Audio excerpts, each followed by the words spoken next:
हम बात कर रहे हैं अर्थ वाइब्रेशन की। पहले हम बात कर चुके हैं बर्थ वाइब्रेशन की और अब बात कर रहे हैं अर्थ वाइब्रेशन की, पृथ्वी से निकलने वाली ऊर्जा शक्ति की। ये जो हमने आपसे बातें की एटम की, मॉलिक्यूल्स की और सेल्स की, इनका एक सामूहिक रूप से एक वाइब्रेशन तैयार होता है और ये जो वाइब्रेशन है ये ऑरा में के, तो ऑरा मतलब तेजोवलय, शरीर के चारों तरफ एक तेजोवलय का निर्माण करता है ये वाइब्रेशन। और यह तेजोवलय 7 लेयर का होता है, अंडे के आकार का। तो जो पृथ्वी की ऊर्जा शक्ति है, जब भी ये हमारे शरीर पर प्रभाव डालती है तो वह इस तेजोवलय से होकर गुजरती है।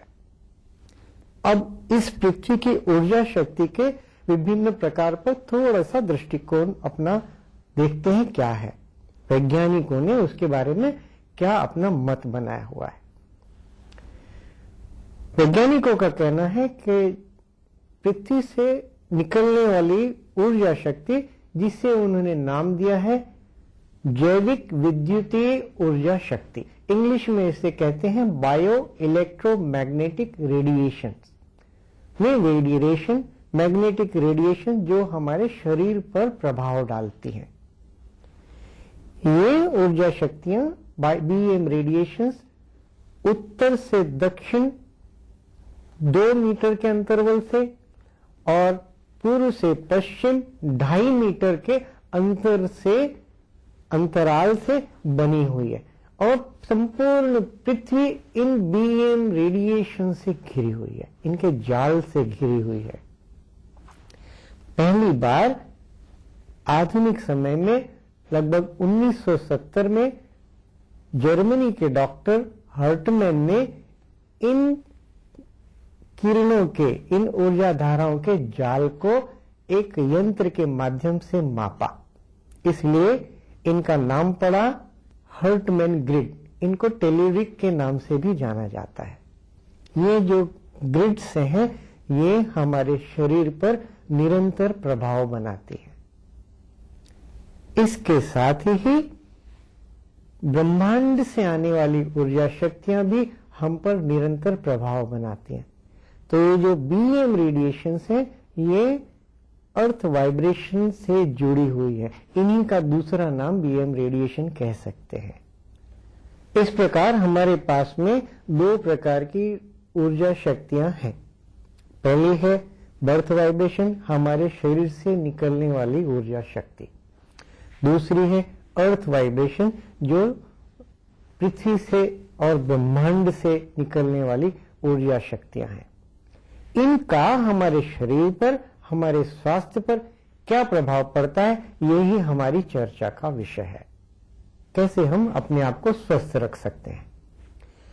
वास्तुशास्त्र से ये बर्थ वाइब्रेशन और अर्थ वाइब्रेशन इस प्रकार जुड़ी है कि अगर हमारे घर का निर्माण जिस तरह किया हुआ है, अगर उनमें इन वाइब्रेशंस का, इन रेडिएशंस का अगर ध्यान नहीं रखा गया है और जिस जगह हमारे घर बना हुआ है, मान लीजिए कि हम जिस जगह सो रहे हैं वहां से ये रेडिएशन क्रॉस हो रही है।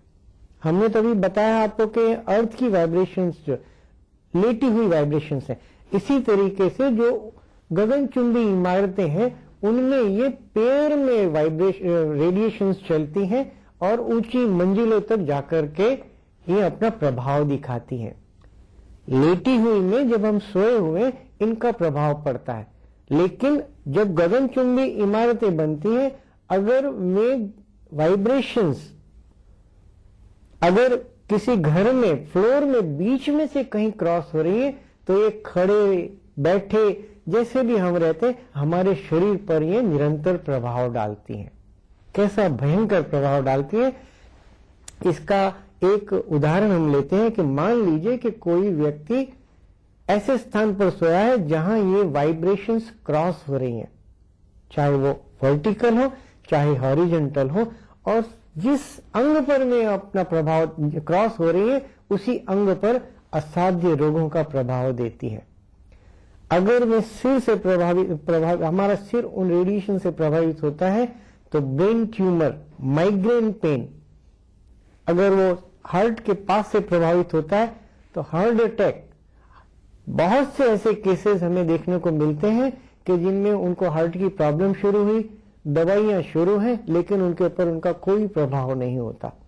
कैंसर जैसी बीमारियों में सबसे ज्यादा प्रभाव इन रेडिएशंस का देखा गया है। वास्तु के साथ इस तरीके से बड़ी ही गहन रूप से ये रेडिएशंस जुड़ी हुई हैं।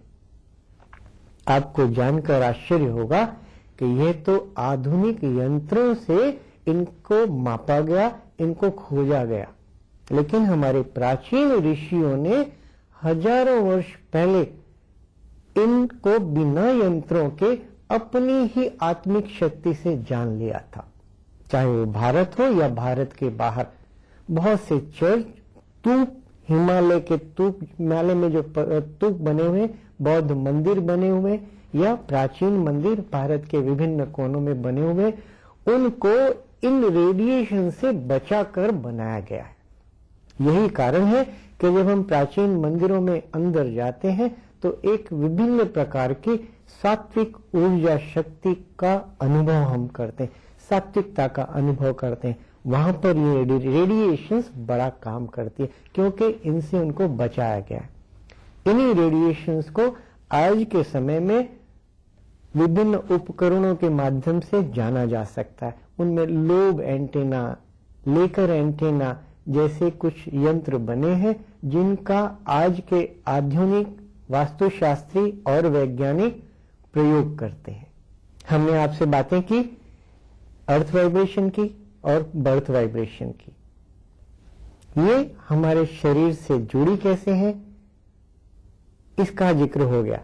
अब इससे बचाव कैसे करें वो हमारे लिए सबसे महत्वपूर्ण है।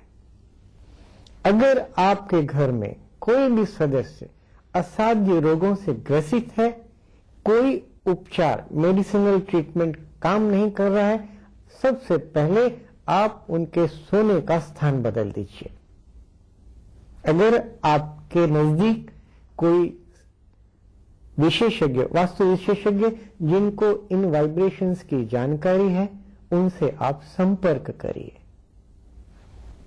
तीसरी चीज, हमने आपसे बात की कि बर्थ वाइब्रेशन के अनुसार हर शरीर का, जीवित प्राणी का अपना एक तेजो वलय बनता है जिसको हम ऑरा के नाम से जानते हैं। आज के समय में आधुनिक उपकरणों के माध्यम से इस तेजो विलय को जाना जा सकता है, डिटेक्ट किया जा सकता है। इसको कहते हैं ऑरा फोटोग्राफी। जब भी कोई बीमारी हमारे शरीर में प्रवेश करती है तो सबसे पहले हमारे तेजो वलय के 7 लेयर से उसे गुजरना पड़ता है। पहले लेयर से भौतिक शरीर तक आने में उसको 6 महीने लगते हैं। और आज ऑरा फोटोग्राफी के जो यंत्र उपलब्ध हैं उनके माध्यम से जैसे ही कोई बीमारी हमारे प्रथम लेयर में, पहले लेयर में, ऑरा के पहले लेयर में एंटर करती है तो ये फोटोग्राफी के माध्यम से डिटेक्ट हो जाती है। आप चाहें, अगर आपके पास, आपके नजदीक अगर कोई ऐसा साधन उपलब्ध है तो आप ऑरा फोटोग्राफी करा लीजिए। उसके माध्यम से आप ये जान सकेंगे कि अगर कोई ऐसा असाध्य रोग आपके शरीर पर प्रभाव डाल रहा है या प्रभाव डालने वाला है आने वाले 6 महीने तक, तो यह डिटेक्ट हो जाएगा। आप उसका उपचार उसके आने से पहले ही कर सकेंगे। इस प्रकार हमने आपको इस विशेष कार्यक्रम में आपके शरीर की रचना एटम से लेकर के कैसी होती है, अर्थ वाइब्रेशंस कैसे हैं, बर्थ वाइब्रेशंस कैसे हैं और इनसे कैसे उत्तम स्वास्थ्य की प्राप्ति की जा सकती है, इसका जिक्र किया। यही हमारा ध्येय था, कैसे पाएं उत्तम स्वास्थ्य वास्तु के साथ। अगले कार्यक्रम का इंतजार करिए। नमस्कार।